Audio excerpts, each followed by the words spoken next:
Matapos ang matagal na paghahanap kay Joros Flores sa Aklan River, patuloy pa rin ang pangungulilan ng kanyang pamilya at mga kaibigan. Sa kabila ng search and rescue operations, hindi pa rin natagpuan ang kanyang katawan, dahilan upang lumabas ang iba't ibang espekulasyon tungkol sa kanyang pagkawala. Ayon sa kwento ng kanyang mga kaibigan na kasama niya noong araw na yun, pumunta sila sa pulo para sa isang dula-dulaan. Pinagsabihan siya ng kanyang ama na mag-ingat at huwag pumunta kung saan-saan. Ngunit nagpatuloy pa rin siya habang nasa pulo. Napagkasunduan nilang maligo sa ilog at subukang tumawid sa kabilang bahagi na may layong 500 metro. Sa simula kalmado ang tubig, biglang bumuhos ang ulan habang sila'y nasa gitna ng ilog, kaya nagdesisyon silang bumalik. Habang lumalangoy pabalik, sumakay si Joros sa likod ng kanyang kaibigang si Ains. Ngunit sa kalagitnaan ng paglangoy, bigla siyang napulikat dahilan upang mahulog si Joros sa ilalim ng tubig. Sinubukan niyang itulak si Ains upang makaangat, ngunit dahil marunong lumangoy si Ains, nakabalik ito sa pampang. Samantala si Joros na hindi marunong tumawid ay tinangay ng agos. Isa sa kanyang mga kaibigan ang nagtangkang bumalik upang sagipin siya, ngunit hindi na nila siya nakita.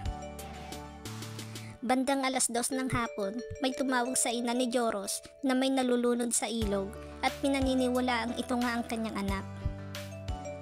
Agad na nagsagawa ng search and rescue operation, ngunit naging hamon sa mga rescuer ang lalim ng tubig na nasa 15 hanggang 19 na talampakan.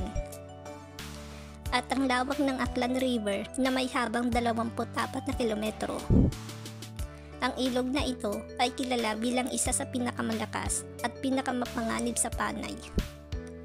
Habang lumilipas ang mga araw at hindi pa rin natatagpuan si Joros, nagsimulang lumitaw ang iba't ibang paniniwala ng mga residente. Ayon sa ilang naninirahan malapit sa ilog, maaring may misteryosong nilalang na kumuha sa kanya sa bahagi ng ilog kung saan siya nawala. Sinasabing may isang sirena na naninirahan at may isang kaharian sa ilalim ng tubig. May mga nagsasabing hindi lang si Joros ang unang biktima rito. Dahil sa mga paniniwalang ito, maraming albularyo ang dumayo upang tumulong sa paghahanap, maging ang kilalang psychic na si Jay Costura ay nagtungo sa ilog upang subukang matukoy ang kinaroroonan ni Joros. Sa kabila ng lahat ng haka-haka, maiba ring naniniwala na baka may nangyaring foul play sa pagkawala ni Joros.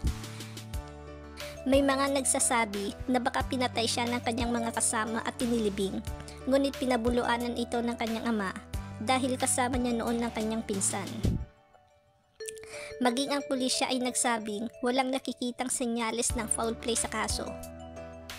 Kumakalat din sa social media ang post ng isang netizens at sinasabing buhay di umano si Joros Flores.